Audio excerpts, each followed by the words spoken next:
Halo teman-teman, balik lagi dengan saya di Crypto In.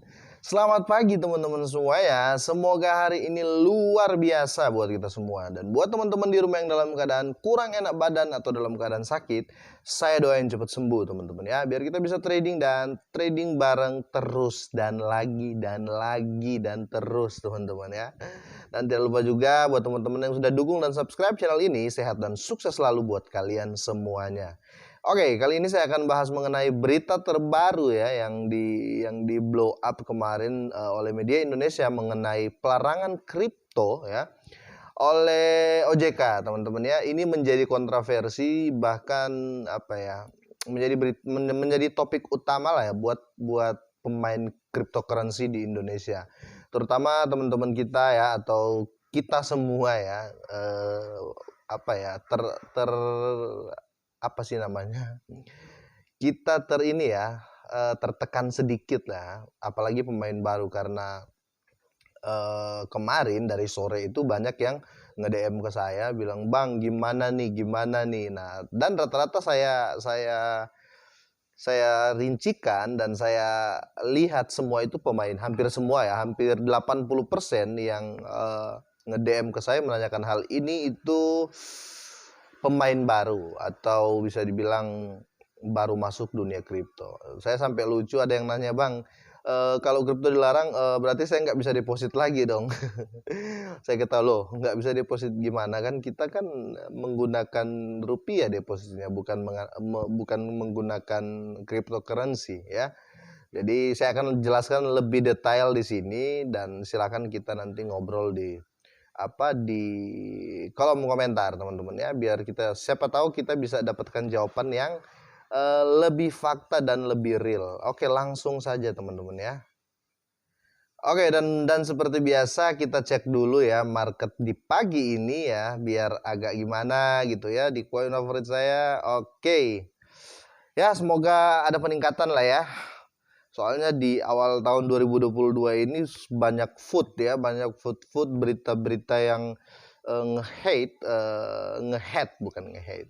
cryptocurrency teman-teman. Wow, ada apa sih? Biasanya makin diinjak makin booming cryptocurrency, apapun ya, makin diinjak makin naik.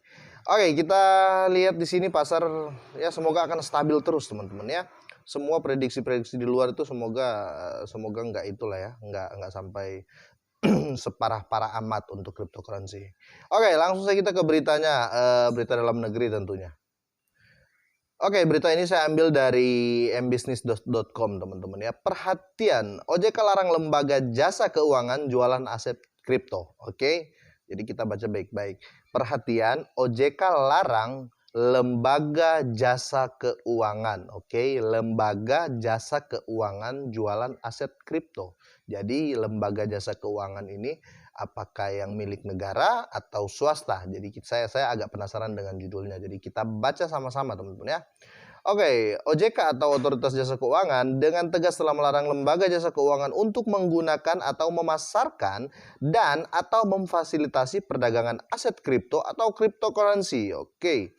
Ketua Dewan Komisioner OJK Wimbo Suntoso mengungkapkan aset kripto merupakan jenis komoditi yang memiliki fluktuasi atau ya iyalah, nilai yang sewaktu-waktu dapat naik dapat turun. Oke, sehingga masyarakat harus memahami resiko. Oke, OJK tidak melakukan pengawasan dan pengaturan aset kripto, ujar Wimbo dalam unggahan resmi di Instagram.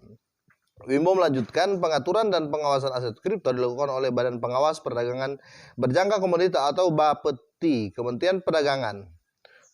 Hal yang sama juga diutarakan anggota Dewan Komisioner OJK di bidang edukasi dan perlindungan konsumen, Tirta Segara ya, yang menyatakan regulator tidak memberikan perlindungan bagi investor kripto.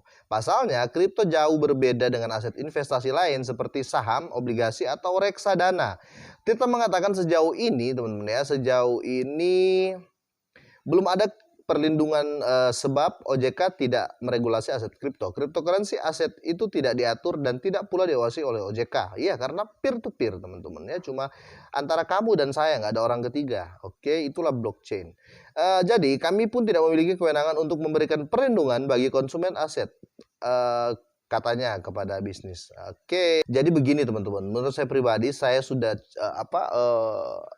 membaca dari semalam tuh.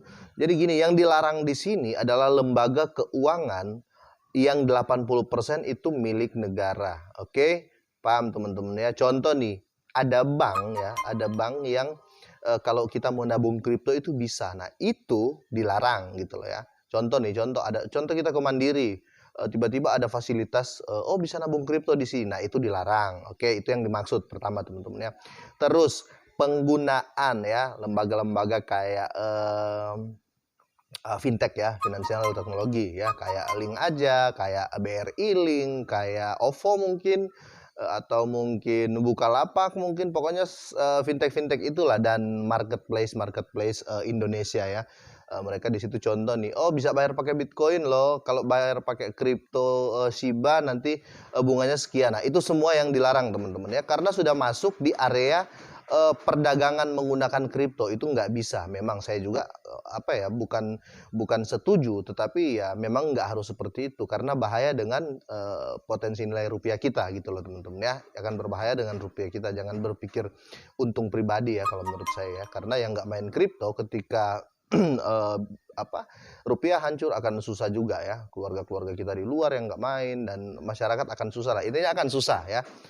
Jadi itu yang dilarang, dan selama ini belum ada yang melarang. Saya ambil contoh ya, exchange Indonesia itu Indodex. Ya, Indodex itu tidak bisa dilarang karena apa? Dia swasta, teman-teman ya. Dia bukan BUMN, dia bukan badan usaha milik negara. Ya, jadi dia nggak dilarang. Nah, jadi yang dimaksud di sini sama OJK lebih ke awas, jangan ya lembaga-lembaga, rata-rata untuk lembaga-lembaga badan usaha milik negara itu nggak boleh. Kayak koperasi bisa minjam minjam, kita ke koperasi itu minjam cryptocurrency, itu enggak teman-teman ya. Itu kenapa di Indodax anteng-anteng saja gitu loh teman-teman. Dan kalaupun ini pelarangan terjadi, nggak mungkin ada berita ini teman-teman ya. Ini ya teman-teman ya. Berikut daftar aset kripto yang dapat diperdagangkan di pasar fisik aset kripto dikutip dari Peraturan Badan Pengawas Perdagangan Berjangka Komoditi atau Bapeti ya, nomor 7 tahun 2020 tentang penetapan daftar aset kripto yang dapat diperdagangkan di pasar fisik aset kripto ya. Di pasar fisik ya, bukan di global ya. Bitcoin, Ethereum dan lain-lain. Jadi ini daftar ini ya, daftar ini semua oleh Bapeti. Ini daftar koin-koin yang bisa kita perdagangkan, oke, untuk di Indonesia yang sudah oke lah kalian bisa pakai ini karena ini menurut mereka aman karena diaudit dulu sama mereka ya, dari sistemnya, teknologinya, dari dev-nya ya. Jadi ini semua jelas teman-teman ya, jelas bertolak belakang dengan berita yang tadi. Itu kenapa saya bilang itu bukan masalah yang besar, oke, dan nggak usah panik. Oh berarti saya harus jual semua kripto saya. Ya kalau kalian jual ya silakan sih, itu keputusan kalian. Tapi kalau saya untuk meluruskan ini bukan penekanan yang mengatakan tidak boleh bertransaksi cryptocurrency ya. Di apapun ya, di bagian apapun nggak boleh, atau kayak Cina ya, aplikasi-aplikasi cryptocurrency pun nggak boleh ada di Indonesia ya. Kalau ketahuan kalian ada transaksi Bitcoin dengan exchange luar, akan bahaya, akan masuk penjara, contoh-contoh seperti itu. Nah, itu baru larangan tegas. Kalau ini menurut saya hanya mengingatkan karena tadi teman-teman ya, karena tadi dijelaskan teman-teman oleh OJK sendiri. Pasalnya kripto jauh berbeda dengan aset investasi lain. Saham sama kripto itu beda ya. Jadi saham itu kan ada, kalau menaik itu memang ditentukan gitu loh. Naiknya nggak boleh di atas 35%, turunnya juga nggak boleh di atas 35%. Nah, sedangkan cryptocurrency besok bisa naik 100.000%, besok bisa anjlok 2000% gitu loh. Itu namanya fluktuatif. Dan di sini itu hal yang ditakutkan OJK gitu loh teman-teman. Makanya dia ambil statement di sini ya. Cryptocurrency aset itu tidak diatur dan tidak pula diawasi oleh OJK. Iya benar, karena kita peer to peer dan OJK nggak bisa masuk teman-teman ya, nggak bisa masuk karena sudah sistemnya seperti itu. Jadi kami pun memiliki kewenangan untuk memberikan perlindungan bagi bagi konsumen kripto aset katanya. Jadi mereka di sini hanya menegaskan kayak gini loh. Kripto itu gini loh ya, dia fluktuatif ya, dia beda kayak saham gini-gini dan kami nggak bisa awasi loh, kami nggak bisa bertanggung jawab. Kira-kira dibilangnya dior lah kalau main kripto. Nah, kira-kira seperti itu teman-teman ya. Jadi bukan kripto dilarang sama sekali. Di sini hanya khusus kepada jangan bertransaksi secara langsung. Contoh lu ke pasar ya, Mas saya mau beli tahu, tapi kamu punya rekening kripto nggak? BNI gitu. Saya transfer aja ya BNI, tapi pakai kripto. Nah itu nggak bisa teman-teman ya, nggak bisa. Itulah kenapa dilarang. Oke, kira-kira ini jelas karena gini. Saya tambah dikit teman-teman ya, karena gini ya. Semenjak ada cryptocurrency ya, kita sudah jarang melihat Western Union, tahu kan, tempat pengiriman uang ke luar negeri itu sudah jarang kita temui teman-teman ya. Sejak ada cryptocurrency, kita jarang menemukan exchanger. Dulu di Bali itu banyak teman-teman ya. Banyak kita lihat kalau kita ke Bali di Legian, di kiri kanan jalan itu banyak ya, banyak yang jualan, banyak yang membuka exchanger. Jadi tempat penukaran uang, oke. Tapi sekarang sudah nggak ada sejak ada ATM kripto ya, ada ATM kripto di Kuta. Kalau saya nggak salah di Kuta ya, kalau saya nggak salah. Dan kantor Indodax juga ada di Bali ya teman-teman. Nah seperti itu teman-teman. Jadi banyak pihak sebenarnya yang dirugikan. Western Union, Money Changer ya. Kita sekarang kalau mau keluar negeri saja teman-teman ya, nggak usah bawa aset, nggak usah bawa uang, paling bawa uang jalan, uang jajan. Contoh kita ke Turki, sampai di Turki ya kalau kita punya cryptocurrency, kita cuma nyari aja di mana ATM kripto, cari di Google. Setelah itu kita scan barcode dan keluar uang setempat. Jadi kita nggak harus bawa uang rupiah atau dolar, nyampe di sana tukar ke mata uang setempat terus belanja. Enggak. Kita scan barcode aja di ATM kripto, akan keluar uang setempat. Kalau waktu itu kalian di Amerika ya keluar uang dolar Amerika. Kalau waktu itu kalian di Turki, keluar uang Turki. Banyak yang dikalahkan secara teknologi. Oke, itu kenapa di sini dijelaskan pun nggak boleh masuk bank ya, karena milenial sekarang rata-rata sudah menaruh uangnya di cryptocurrency atau di exchange teman-teman ya. Jadi kira-kira seperti itu, makanya larangan ini diberlakukan. Sudah seperti itu, bagaimana kalau bank menerima, otomatis fiat money nggak laku ya, uang setempat pasti nggak laku gitu loh. Makanya dilarang, jangan sampai ada lembaga-lembaga keuangan yang memperdagangkan itu gitu loh ya, apalagi khususnya BUMN.